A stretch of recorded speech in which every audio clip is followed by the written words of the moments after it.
Hello, hello. Good morning and happy day. How's everyone doing? Good morning. Good. Good morning. Being fantastic. Yeah, just being your wonderful self, killing it at life. Yes, obviously. Obviously. Well, I know it's been a couple of weeks since we had a chance to get on. Life happens, and maybe further down the road, we'll talk a little bit more about, how it's important to take breaks and how it's okay, that not everything goes as planned. But we're going to go ahead and dig right in. And I'm going to start with a quote from Oprah. So I've been thinking about mentors and who I want to be like. And I do think of the Matthew McConaughey quote that the person I look up to is me in 10 years.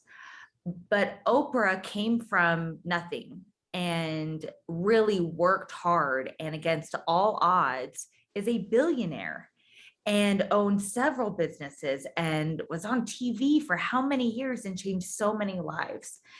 And so I look up to Oprah for the person that she is. And I started to dig into how she starts her day and how she starts her life. And one of the things she does is she gets up, she brushes her teeth, and she takes her dogs out and she starts her day serving her pets and being in nature. And then she goes through a series of spiritual practices. And so I thought this quote kind of fit our challenge, our dare from last week. Oprah says, "Your journey begins with a choice to get up, step out, and live fully." And it's so simple, but it's so true.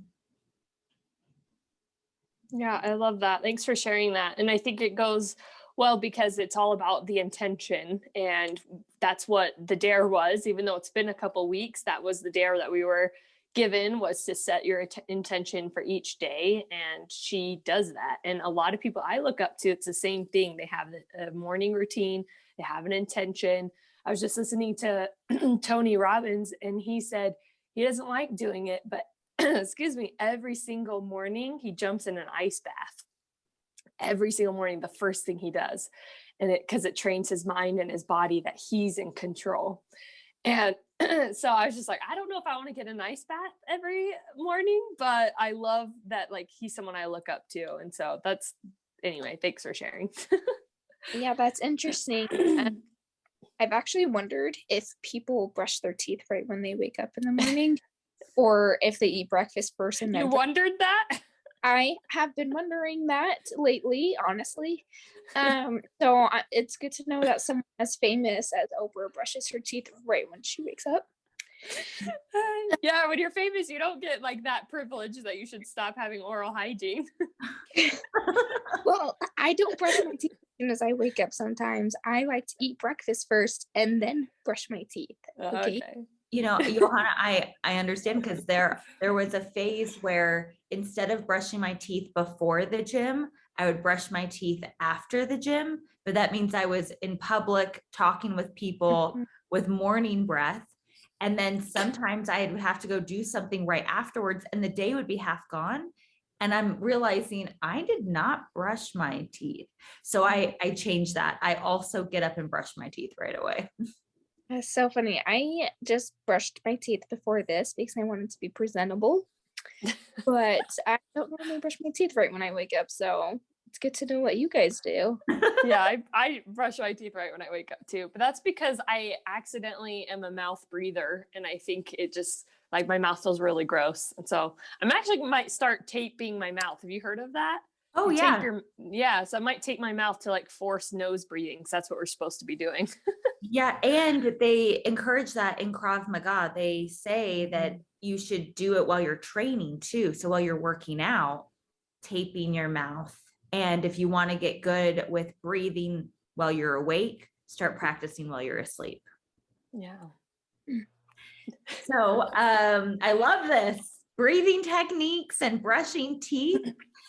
So just a recap of the last truth. was, when was last time you meditated or started your day with, intention? And I believe, Anike, you had mentioned that you do it pretty often, maybe it was within the last week. And Johanna, you had said, I don't meditate and I'm not sure how, but maybe I should. And it had been a couple of weeks for me.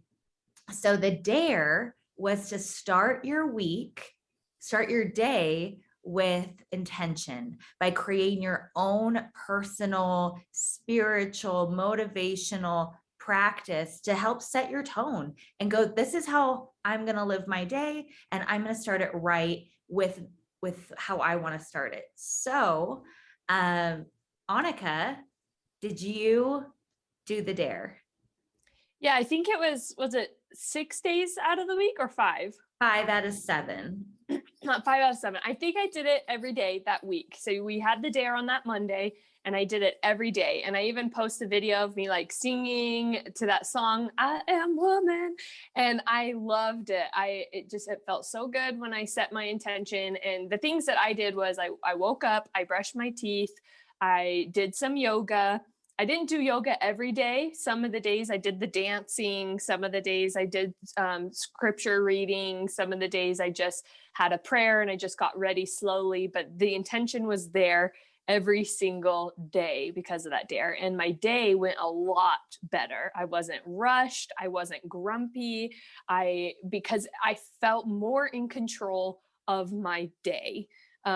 Versus just getting up, not thinking about it, just doing the routine mindlessly, then things go more wrong later, I think, because you're not setting that, like, I'm in control of my day right from the very beginning. So I think it went really well. The week after, though, I got sick and I didn't set my intention and my days weren't great because I was sick and I was in bed the whole time. And then the week after that, our dear friend Kim passed away. And so trying to grieve and handle that kind of threw things off. And so I have a question for people that I look up to, and maybe you guys have the answer, but how do you set your intention and keep your morning routine in the days and weeks that you're sick or grieving? Or do you just let yourself not keep the routine and then you have to get back into it? Because that's where I'm at right now. I feel that you kind of answered that when you said that you set your intention that week, but it wasn't necessarily the exact same thing, right? You danced one day, you did yoga another day, maybe you did a full workout, maybe meditated for 10 minutes, maybe you meditated for 30, but it's being able to go with the flow. And often we think that if we have to set our intention and start our day right, that it has to be the exact same. I wake up at 5:50 a.m. At 5:55, I'm brushing my teeth, except for Johanna. At 6 a.m., I'm putting on my workout clothes. But we're not robots, you guys. We're not robots. And as a traveling saleswoman, I have to find ways to adapt and find ways to set my intention, even when I don't get a lot of sleep, or I don't get to get my workout in, or I don't have my bed, or my eating is off, or maybe I had an argument with my boyfriend. And the first thing I do, no matter what, even if I'm sick, even if it's the weekend, is I play something intentional. And it's usually a motivational message, but it can be a song. It's I'm taking control, right? It's like Tony Robbins in the ice bath. I'm taking control. I'm choosing to do this before something comes at me. And then inevitably something happens, right? The dog pees on the floor, or you knock over a glass while you're getting up to go brush your teeth, whatever it may be. And I can't go, I'm sorry, I can't clean up, after my dog, or I can't pick up the glass. I need to go, meditate for 10 minutes. And while that's okay, it's also okay to clean up and then set your intention. It's not always going to be at the exact same time or the exact same way, but as long as you're taking your power back and deciding, even in this moment where I feel like I'm dying in bed, I'm going to just focus on not dying today and breathing through my nose. And that's all, that's your intention right there. Yeah. Excuse me. I was thinking about it because I too got sick several times in this past couple of weeks. And I was thinking, so the first week that we didn't have our podcast was my fault because I was just having like mental breakdown and just having a rough time and like being physically sick too. And I probably should have done my 5 days of intentions that week. I probably needed it that week more than any other week because not having having a purpose and intention was kind of making me feel like, what is my purpose? And then I was going to start it the next week, and then we had a tragedy. But it was that week again that someone else started my intentions for me. My sister-in-law Cassie just took charge of the family, and we were all staying together. And she made a list, and each night she said, okay guys, tomorrow's plan is this. You know, we got things we got to do, we got things we got to clean, people are coming over. Like, there's no sleeping in, there's no sitting around and watching your shows that you want to do. Like, we're all getting up, we're all helping each other, you know. Like, we're all going through a hard time, you still got to get up. And we all got sick, you know, we're all in this sick house together. And I decided I didn't want to eat sugar because I'm going to get over it faster. And that sickness I had, I did get over. I got over it in 3 days, while everybody else ignored my advice and they just got sicker and sicker and sicker. And now again, I'm sick again, but that's because as soon as I was better, I ate like a ton of cookies and candied apples. So don't eat sugar, folks. But it felt good. It felt good that even when I was sick, even when I was down in the dumps, like, I kept going. And I believe that's how I got through things a little faster, how I got, you know, healthy faster. And I really, really, really appreciated my sister-in-law Cassie because it showed me how to have intention, because I was kind of stressed. When it sounds basic, I'm so sorry for my voice.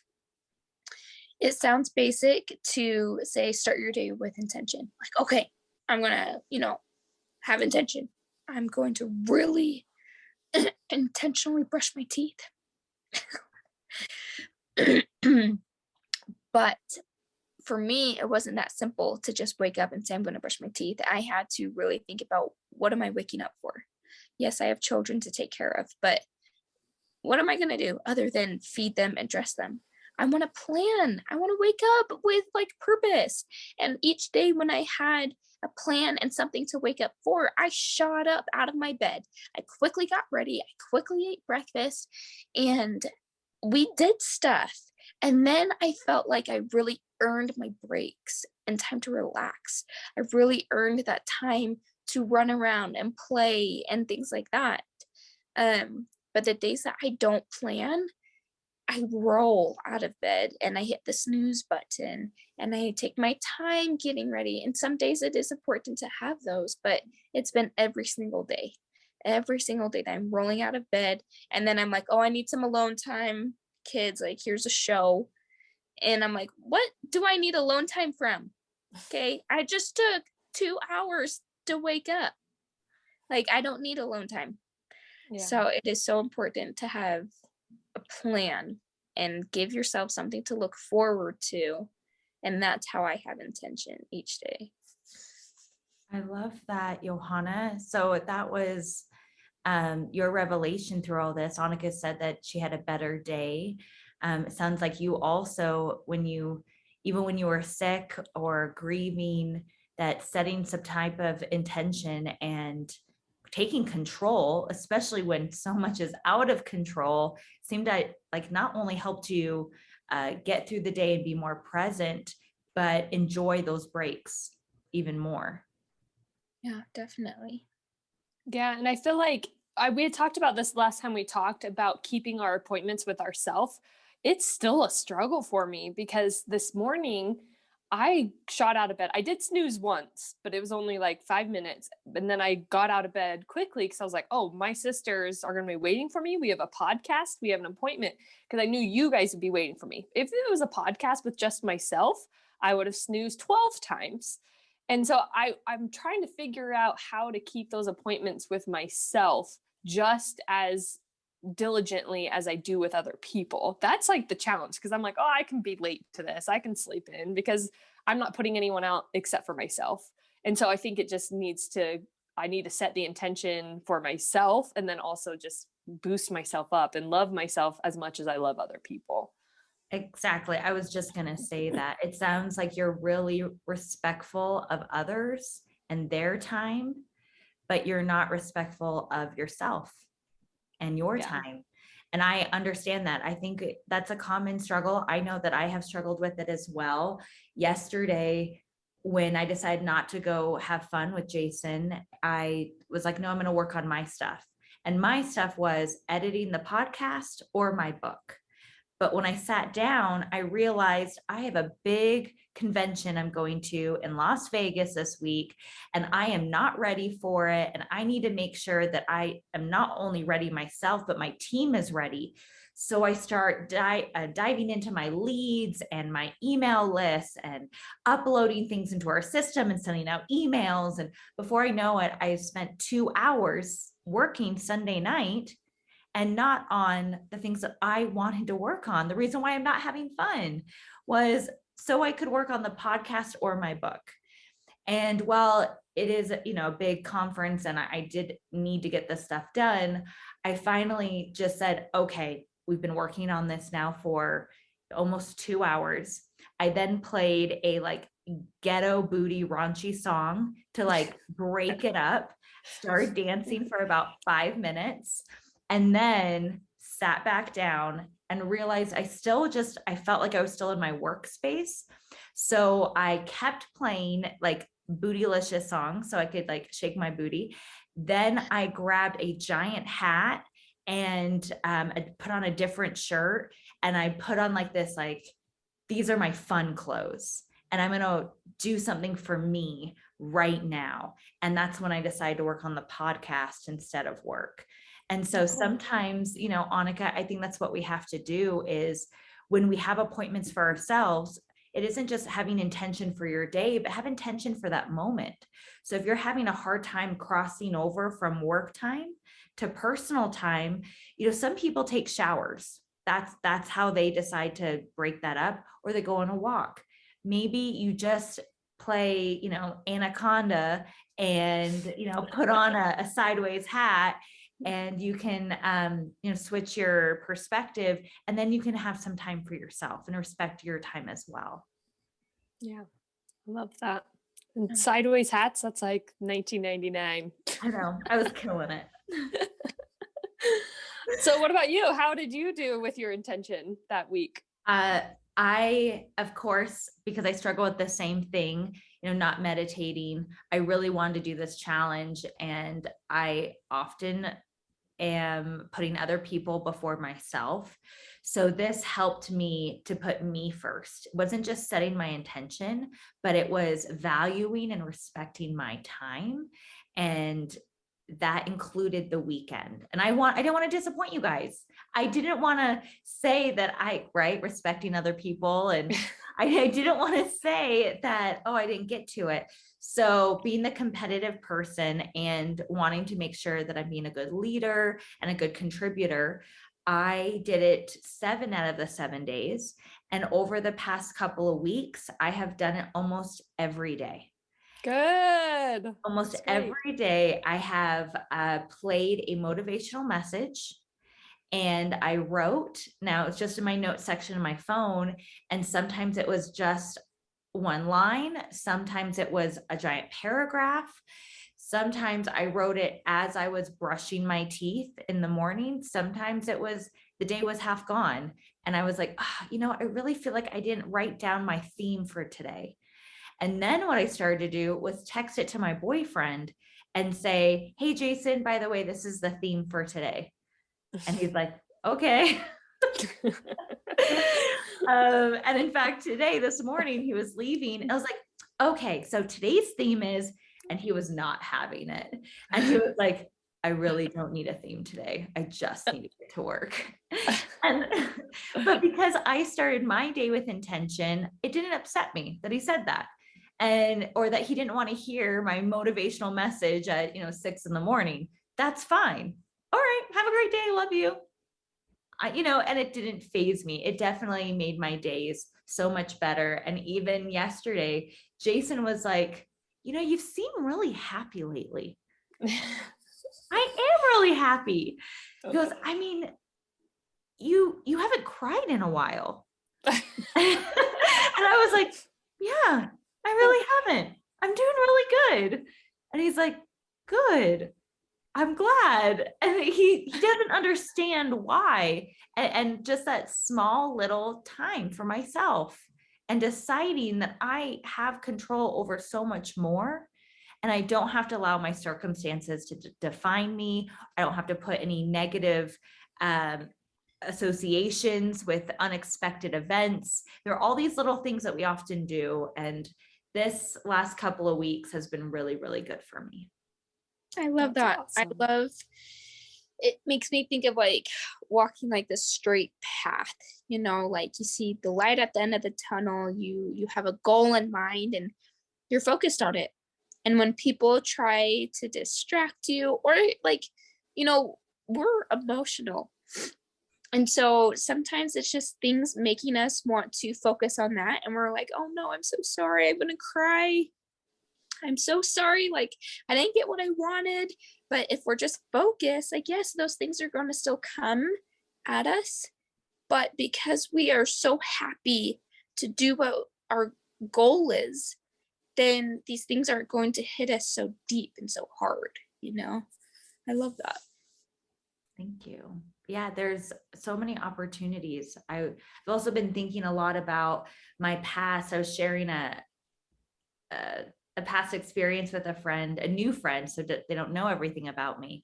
And it just showed some of my like darker, edgier, my past. And it's funny because as I was talking about it, I was like, it sounds made up. The story, like it sounds so fake. And I said, but it's real. And it no longer causes me stress and pain. I can actually kind of smile about it. Like, wow, I have overcome so much.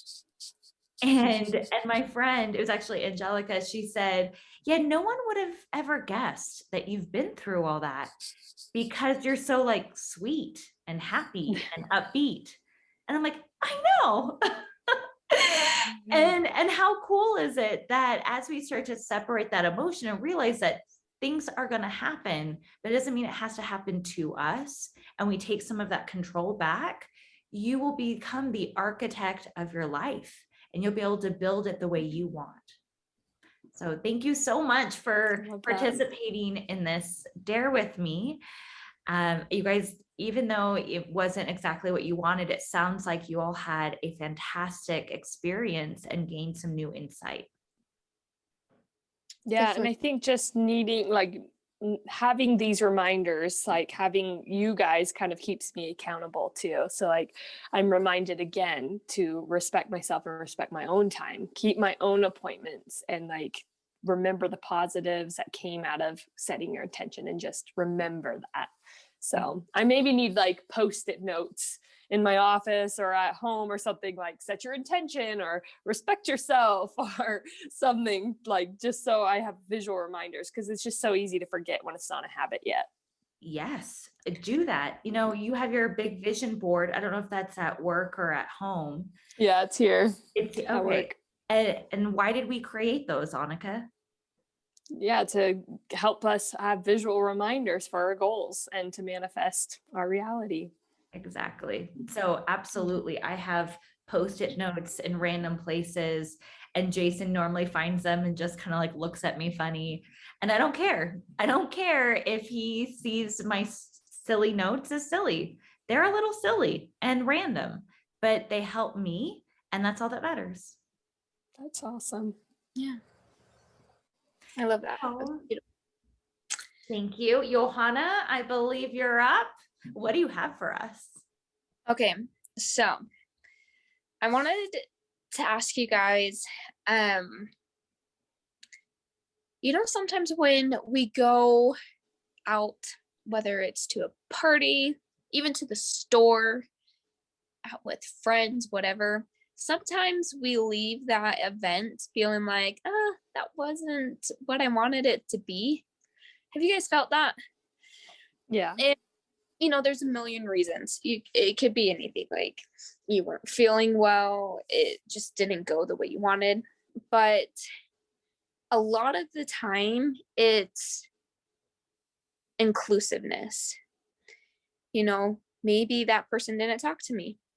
Maybe these people didn't react the way I wanted them to, or maybe you didn't include yourself on something.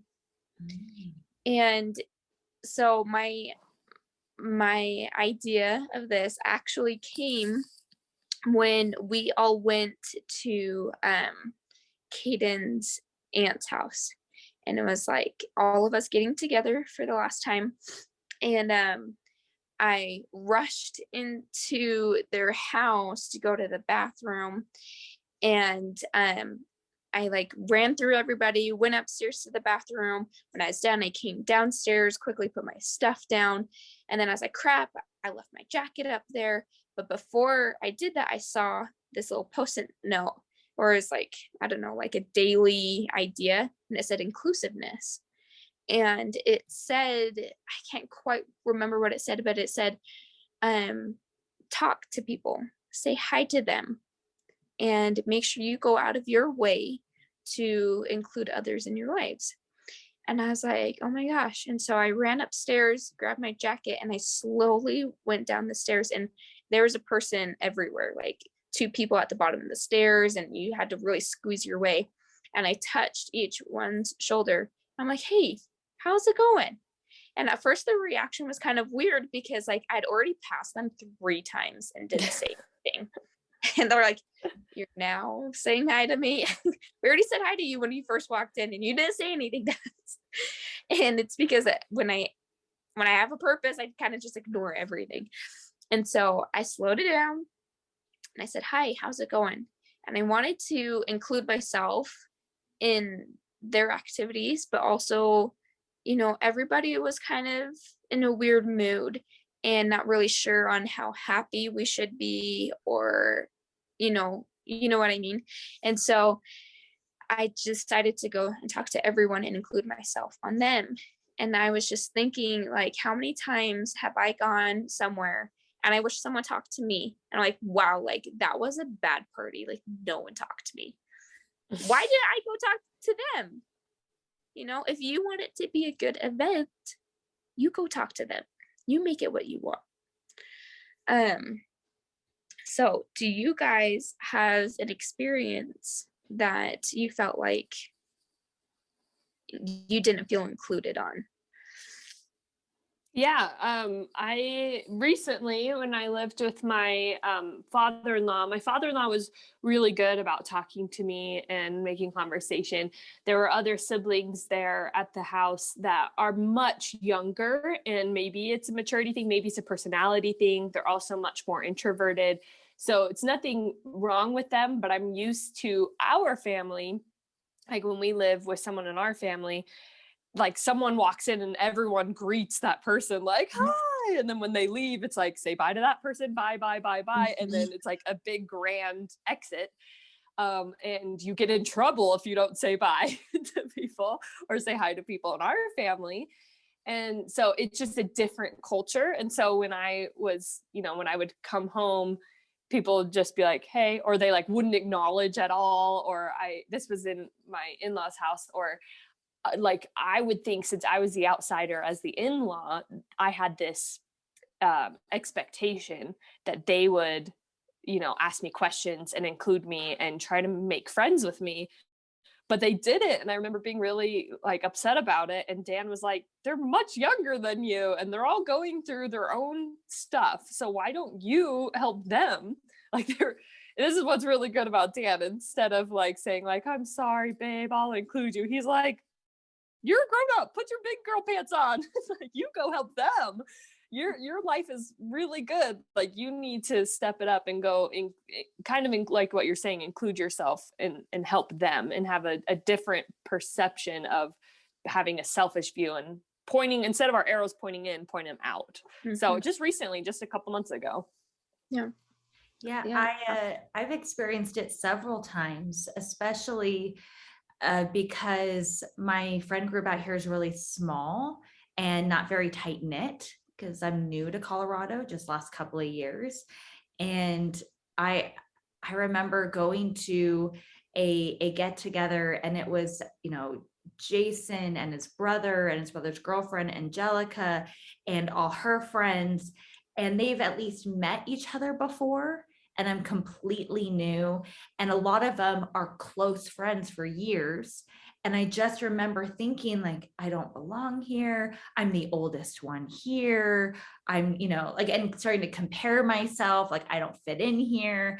And instead of being focused on, hey, I bet there's some really cool people here, and why don't I introduce myself and make some new friends, I just kept reaffirming and validating my own negative thoughts. And it was not a fun party. And I just wanted to go home, and it wasn't a good time. And so I have done that several times, but I've been a lot better about that.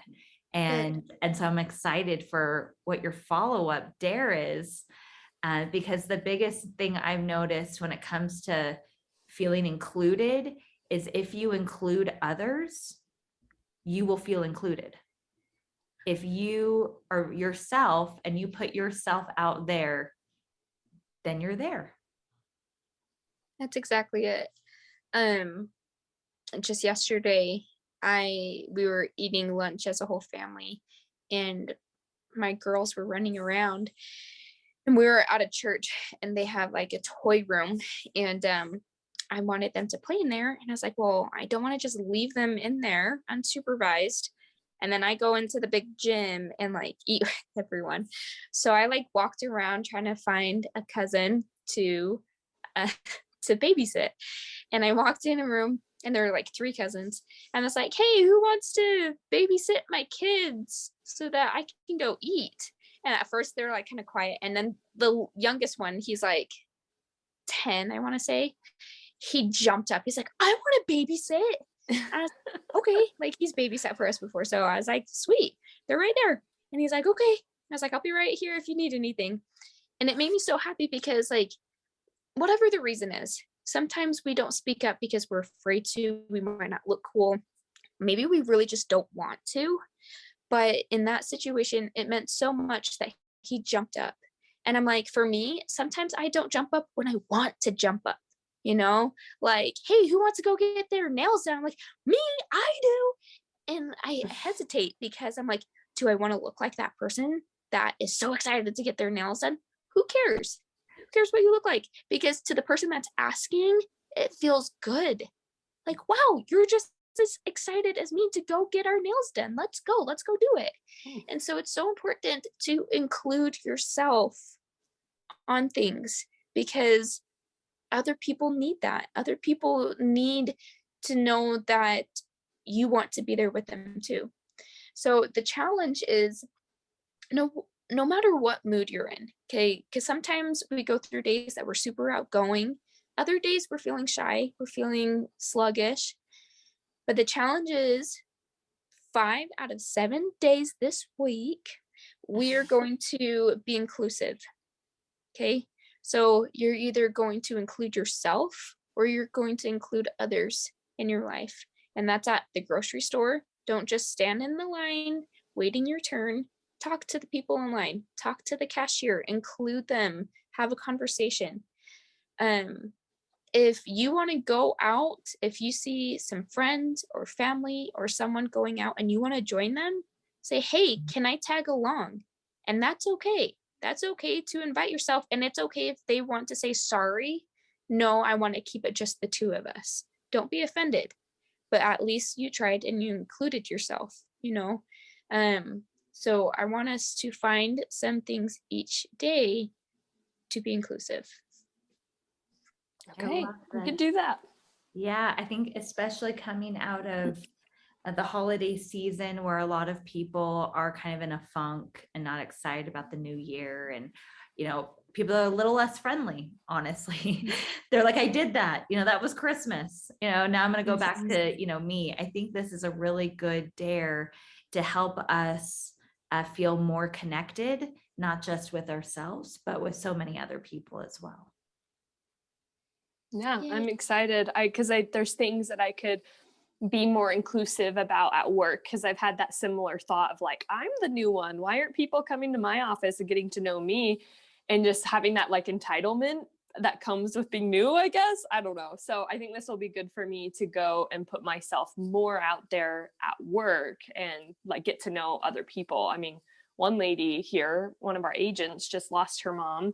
And so I can, kind of relate with Kim's passing recently. And so I can go and talk to her and see what she needs and include her. So thank you for this challenge, this dare. Yes. We Yeah, can do it. I'm so excited. yeah, me too. Thank you so much. And thanks for coming together after, a couple of weeks and all the craziness. I'm excited to come back and see how everyone did. Me too. Yay! We dare you to be inclusive. And we dare you to try.